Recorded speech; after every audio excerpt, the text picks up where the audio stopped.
it's not off the beaten track, but it's a little bit more calm than getting onto the highways here. They're always under construction. It's always really hard to get around, and Houston has it's heavy commuting, so a lot of people are always traveling down the highways. So our basic big attraction here is you could probably cut 8 to 10 hours off your work week in driving alone. Oh, yeah, that's definitely a selling point. Yeah. So that's kind of where we're at. So yeah, I'm kind of probably in really close to where you're at. Yeah. Less than a year open, trying to figure out the to get memberships in, and we're also a smaller. So we're kind of like a micro co-working space because we only have 3,000 square feet. Oh wow, yeah, we're 10,000. We're like 10,000 square feet, 2 floors. I didn't ask where y'all located. We're located down in Miami, Florida. Oh, sweet. Yeah. Okay, I know Miami. Yeah, and we know Houston. We were actually we flew into Houston. We were out in Texas for South by Southwest. Oh, cool. In Austin? Yeah. Mm-hmm. Yeah. I've been there. Yeah, that's fun. That's a good time. And Austin's a great city, and they have a lot of great co-working places there too. Mm-hmm. Yeah. Oh, of course. Did y'all visit any while you were there? No, actually, we were like super focused on actually attending South by Southwest and checking out an event that we were putting on during South by Southwest because we were working as part of one of the houses there, so that was cool.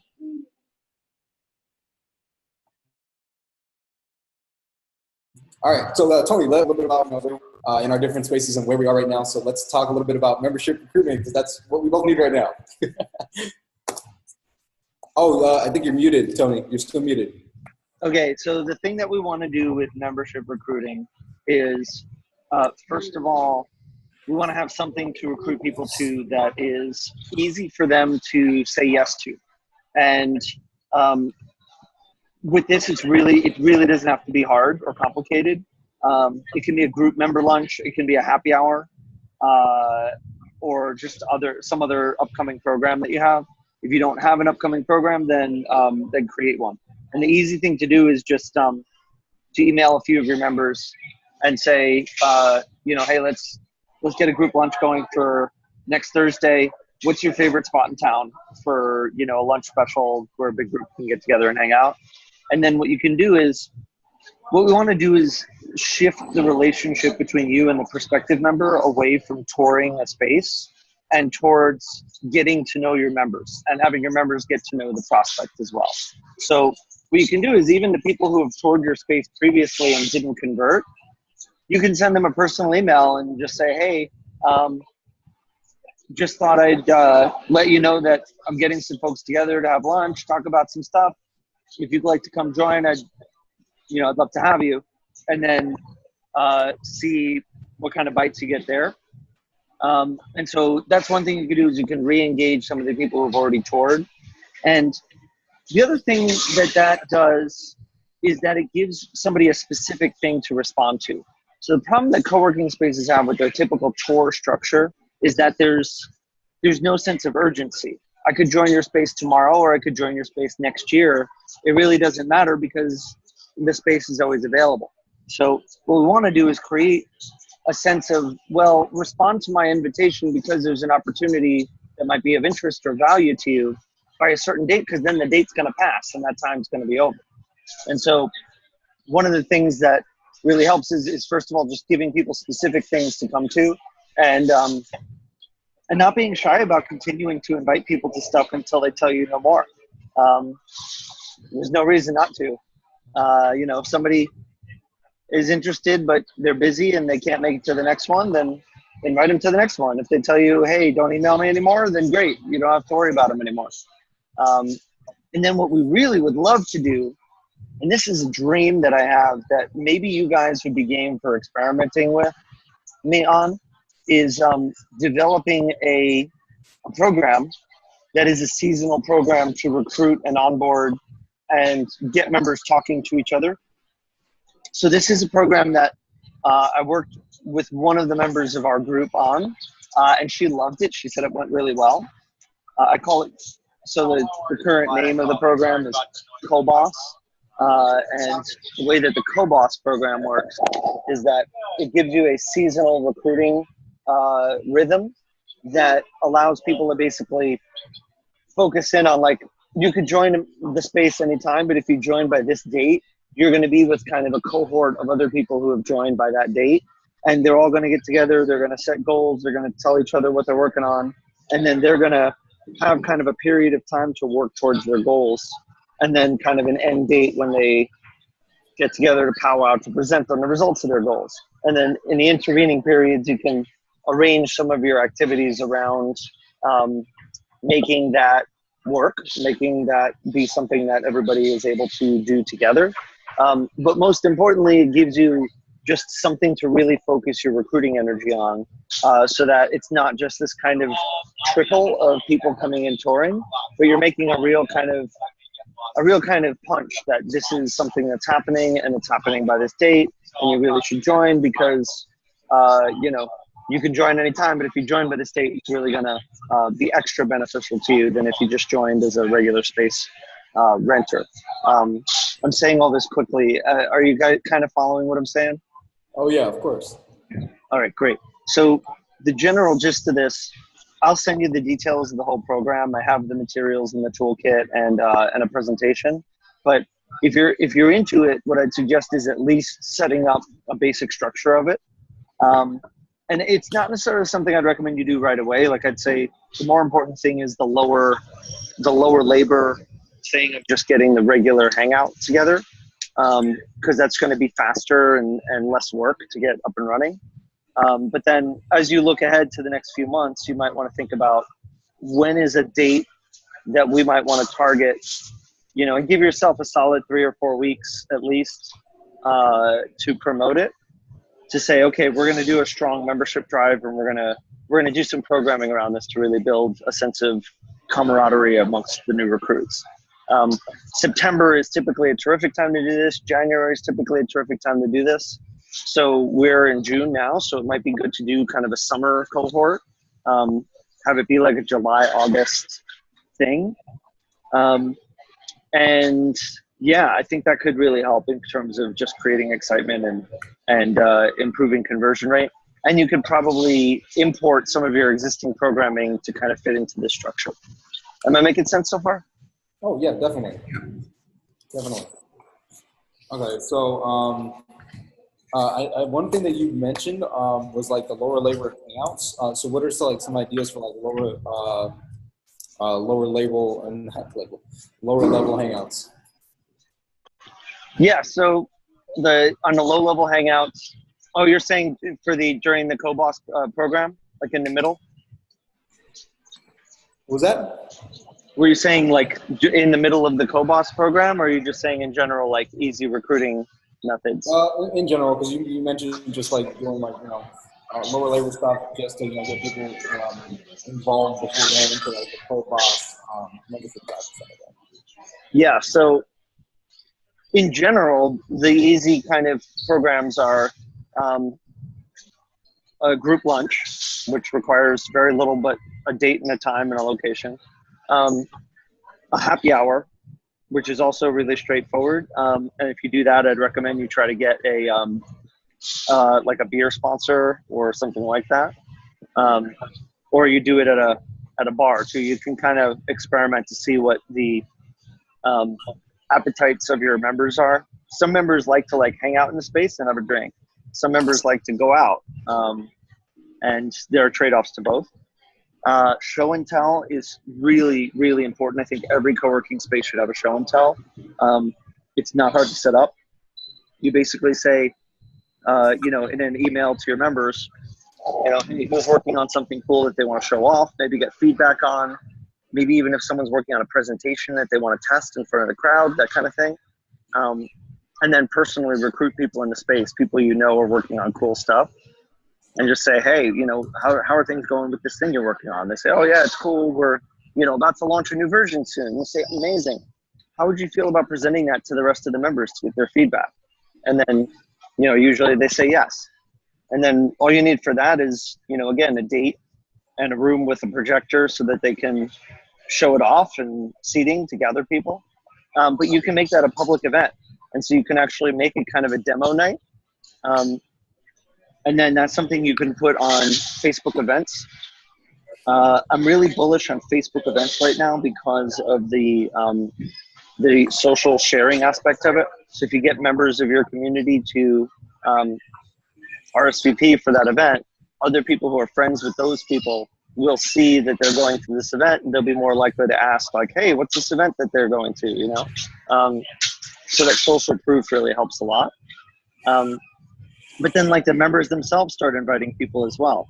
If you're presenting and you're presenting your new startup and you're showing off what you're doing, you might invite your friends or your family even to come watch your presentation. And it's easy enough to string together, you know, 2 or 3 presenters a month, depending on the size of your community. Or maybe it's just, you know, like in Herman's case, you might not have a critical mass for that, but you might still be able to do a pretty regular gathering of even a small group of people who maybe are regularly showing off updates, things like that. But show and tell is useful because it's useful in multiple ways. Like it brings the existing members together. The members who present are more likely to stick around because they feel more valued. And it gives you something to invite prospective members to. And if I'm a prospective member of a space, I want to go check out the members. I want to see what are these other members working on and how can I get to know what they're up to so that I can get a better vibe for, you know, whether I might fit into this community. So it really is it's super easy and super effective. And then once you're kind of within the CoBoss framework, and you don't need to be within it to do these programs, the main thing that you can do in interim periods, like when you have a bunch of people set goals and then they're working towards those goals until the finish line, is you can have themed work sprints. So these are focus sessions where you get people together, everyone says like, hey, my name's Bob, I'm gonna work on this. Hey, I'm Ryan, I'm gonna work on this. And then you set a timer, and then during that timer, everybody works on the thing they said they were gonna work on without any distractions until the timer's up. Are you guys familiar with the Pomodoro technique by any chance? Yes. Okay, so Herman, you can look it up, but the base idea of the Pomodoro technique is just breaking all of your work down into 25-minute chunks, and you can estimate, you know, how many sessions of super focused 25-minute sprints would it take for me to complete a given task. And so it's a really fun and powerful kind of self-management framework. But what makes it extra powerful and exciting is when you socialize it. So when you have a bunch of people in a room and they all say, okay, next 25 minutes, we're all going to focus on this one thing for ourselves. Like each person focuses on their own thing. When you start that timer, everybody like locks in and gets really focused and just starts like cranking away. And it is so exciting because it's like everyone's just sitting there being busy and working, but they're doing so with a layer of intention and a layer of kind of social opt-in that makes it all feel more engaging. And then when the timer runs out, you'll see everybody kind of like, whoa, wow, like they just came up for air, right? And a lot of people won't want to stop. So sometimes I've done like 50-minute timers instead of 25. But then you do like a 5-minute break where you could just do anything, go on the internet, you know, go on Facebook, go to the bathroom, whatever you want to do. And then you start the timer again. And then when that timer's done, you take a longer break. And so the idea is that you can get, and this is absolutely proven, you do like two hours of this, of like 4 sessions, you're going to get like days worth of work done during that time. And people just are amazed at what they're able to achieve. And then during the breaks, you can say, you know, who hit a roadblock? Who needs help with something? And a lot of times somebody will be like, oh yeah, I'm trying to figure out this WordPress plugin issue that I'm having where I'm getting a PHP error or whatever, right?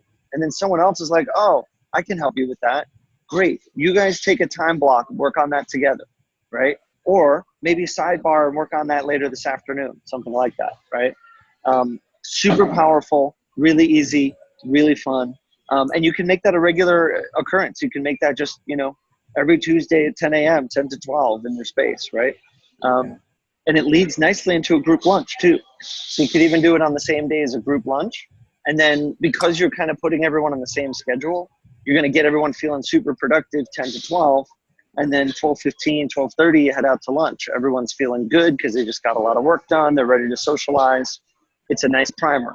And again, this is the kind of thing that you can invite a prospective member to say, hey, why don't you come join us for a work sprint, right? It's for the members, but since you're new, you're welcome to join for one of them to kind of check it out. And then they're kind of getting a sense that they're getting something special. And when they inevitably have an amazing time, they say, I want more of this. You say, great, sign up for membership, come back next week, right? So that's a particularly powerful construct. Okay. So should we charge people who are non-members for the work sprints? Because I know that we talked about that, prior as a way to get people to pay for like day passes and come in. I would say, yeah, I mean, you can basically say that it's for members and for day passes, right? You just want to give people a reason to come in. So you can make it, I think it works that if it's included in what you're already paying, then there's the sense of like, this is just an example of the fabulous experience that you get when you're a member. So I would rather motivate a person to join as a member than to pay for a one-off experience. I do think that when we take these things to their logical conclusions, that we end up having something that's more than co-working that ends up being valuable to the point where it could command a higher price point.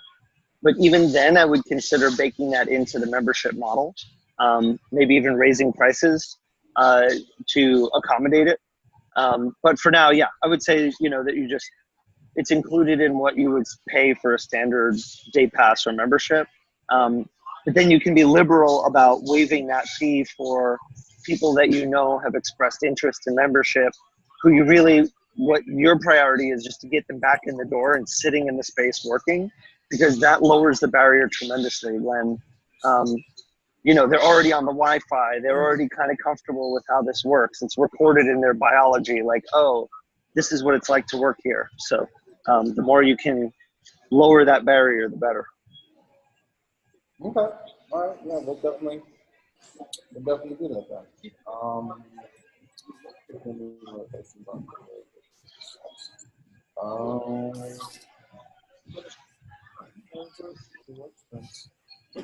Should we make show and tells free or paid events?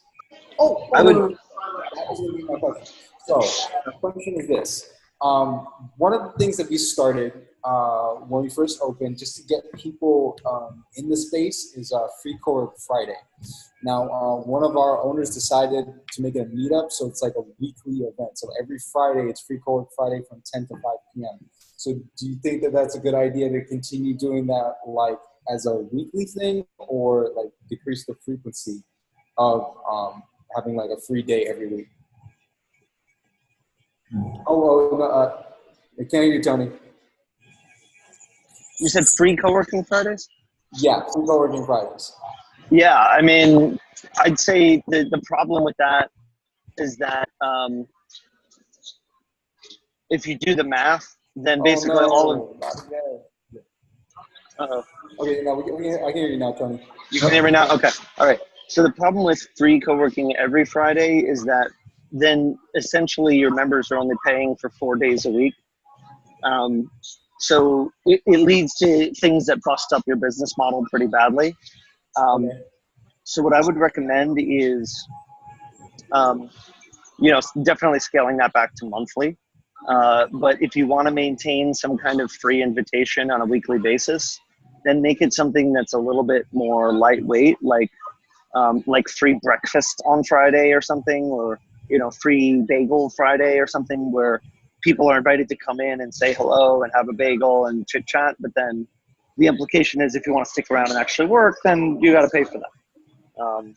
And you can be generous to say, hey, if this is your first time, your first day, you're welcome to stick around and hang out and do work. And we'll even give you a generous discount if you sign up for membership today.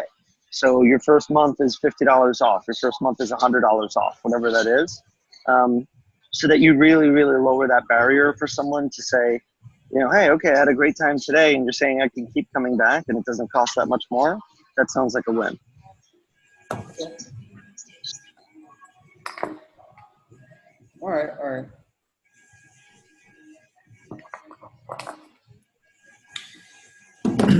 That works. Herman, I just threw a lot of stuff at you guys. How's it all landing for you? What do you think you're going to have the resources to implement based on, all the stuff I just said? Well, I think, I really like the idea of having, just trying to get the guys in the space to be together. We've attempted to kind of happy hours, not happy hours, I guess they're just kind of socials. They haven't really worked out. So I'm having problems right now scheduling wise. The guys here are all, totally different, types of businesses. So whenever they think initially they can make it, and then it always ends up being kind of last minute. You know what? We got something going on, and we're not going to make it because we don't have so many numbers. It's not like we still have, even if we get 30%, we'll have enough to actually have something. Other than maybe 2 or 3 people sitting around. So that's kind of been the problem. But I don't know what the best times to do these. I was thinking maybe early afternoon Fridays, or maybe Friday lunchtime, or even Friday mornings, but sometime during the hours of operation, typical operation, 8 to 5, on a day where it's towards the end of the week, Yeah, there are trade-offs to it because sometimes people are kind of checked out on Fridays, especially in the summertime.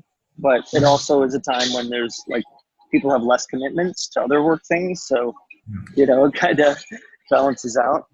Yeah. How many members do you have in your space, Herman? Right now,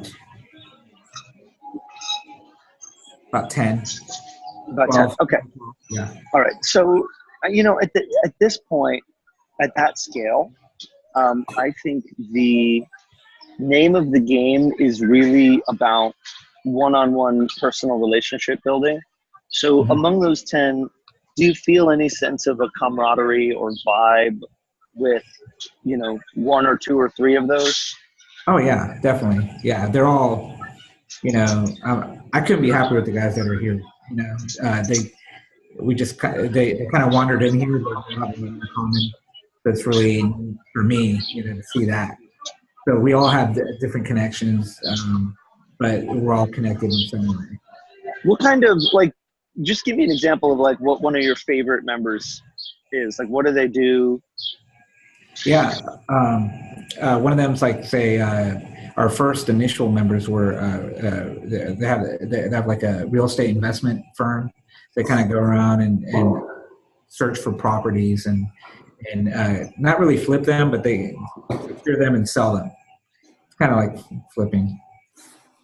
And so they're real. There's 2 guys. They're both in a band.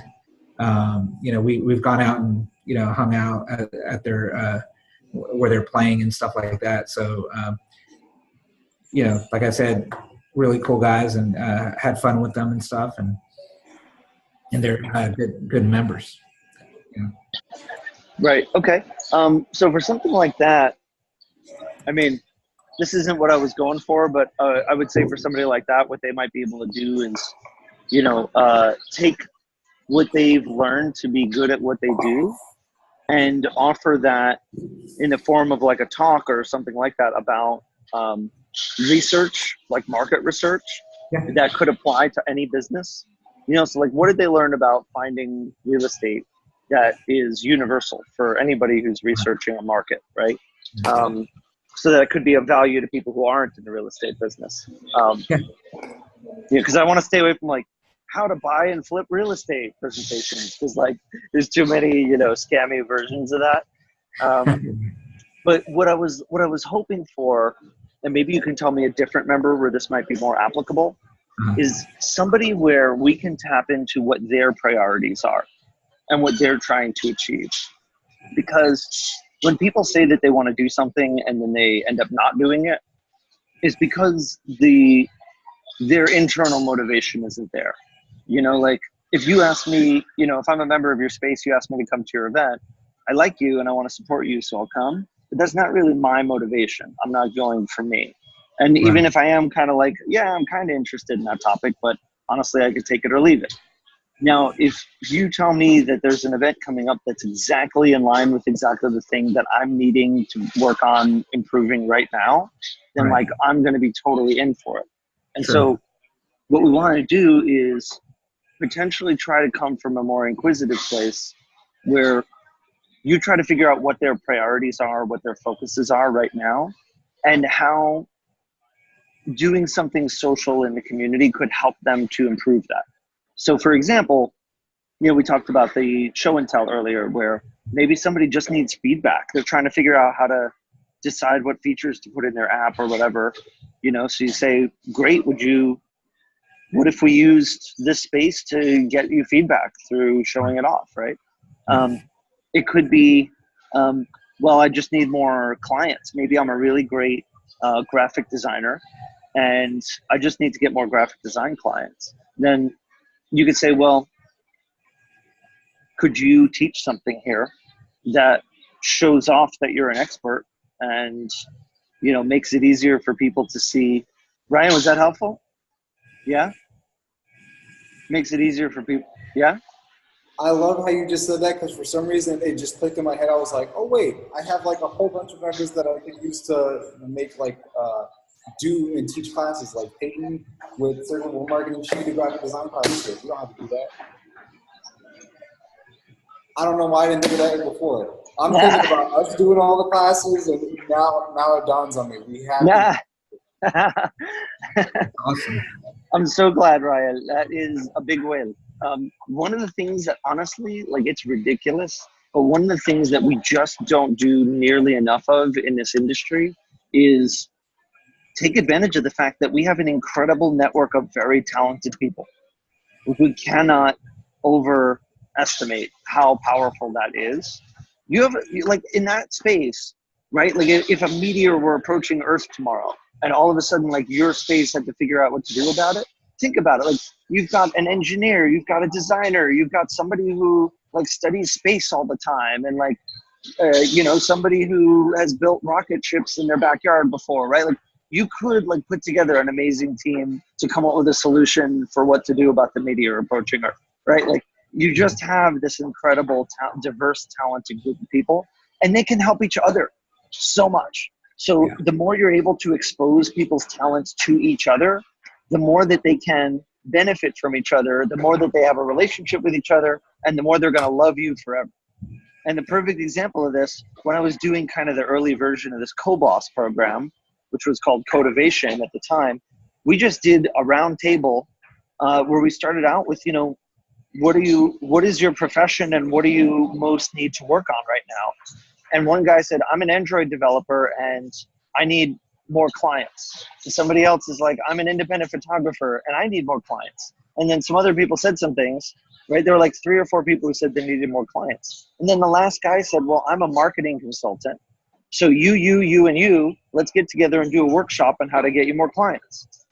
He was more than happy to do it because he's a smart marketer and he knows that building a reputation is what's valuable to him. And the Android developer guy ended up marketing consulting guy full-time, and they've been working together ever since, years later, right? And those people all became really close friends because guess what? Photographers taking pictures of everybody else's stuff for their websites, right? And the CPA is doing everyone's taxes. The more that these people are doing business with each other, the better. So how does this line up for you, Herman? Just for example, do you have other practitioners in your space? Are there other people who do these kinds of things? Yeah, I mean, we have engineers, we have bookkeepers. There's a financial related person. So those. I mean, with the realtor and with we have some other. We have an attorney that uses the space on a walk-in basis. We have a counselor, which just kind of on her own. Did you say counselor? Yeah. She should be the most busy one. Everybody needs her. I know, right? Yeah, really. But yeah, I mean, so we have different, a bunch. A good little mix, but most of them are business related. So but that's kind of something that I also use whenever I'm trying to find, trying to recruit people to come in, is like, I do want to have a good mix of people. I'd love to have some type of technology, technologically advanced members, some people that are working on stuff like that. Industry's not so heavy here in Houston. Most of it's centered in one part of Houston. So, I don't know, maybe in the future, something I can find, but. Cool. Yeah. So the more you can foster interconnection between those people, the better. And then, again, because you're at such a small number in terms of membership, I feel like the bigger need right now is creating a really specific time of week when you can just really hound people to show up and get a critical mass, and then invite the public and make something that's exciting. And you can feature these people, right? Everyone needs help with bookkeeping. Everyone needs help with legal stuff. Everyone has questions, right? So when you're talking to these people, can you say, what are you up to? What's on your mind? Oh, you need more clients. You're interested in getting more clients. How would you feel about just, making yourself available to give like a quick little talk and do a Q&A? Would that be interesting? Great. And then if they say yes and you're able to do that, really promote it, really push it to people who've taken tours before, social media, like any way that you can, so you can start to get some rhythm going. Yeah. Great ideas.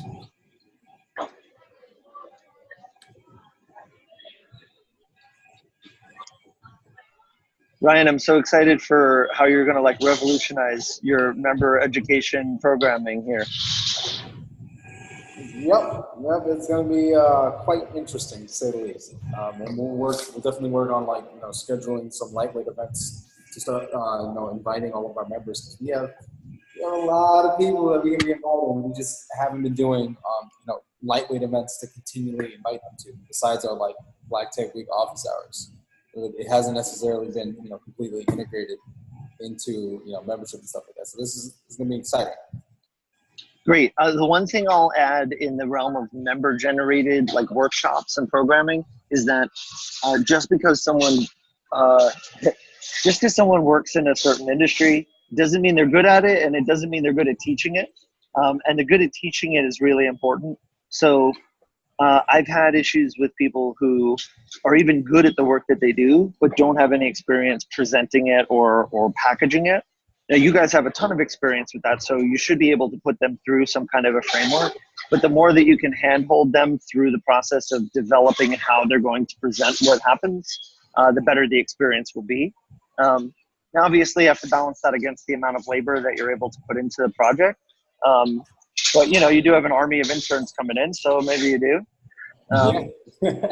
And you can always make it lightweight to just say, hey, just give us 15 minutes on your background and, your story of how you came to be an expert in this, and then Q&A, right?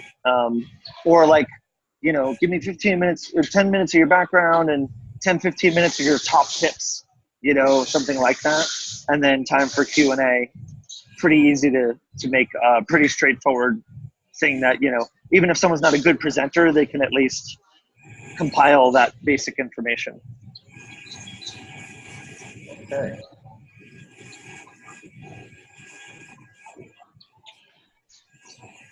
Awesome. Great. You guys, this has been fun. Sorry for the technical difficulties. Keep me posted on how things go and what you end up scheduling. I'd say, I just told you a million things, but especially for you, Herman, at the end of the day, just make sure you do one thing and put a lot of energy into that at least. Let me know how it goes. Let me know what we can do to help. All right. Perfect. Awesome. Great. Thanks, Tony. Thanks, Tony. All right. Awesome, guys. I will talk to you next Monday. Bye, guys. Bye, Ryan. All right. Take care. Bye.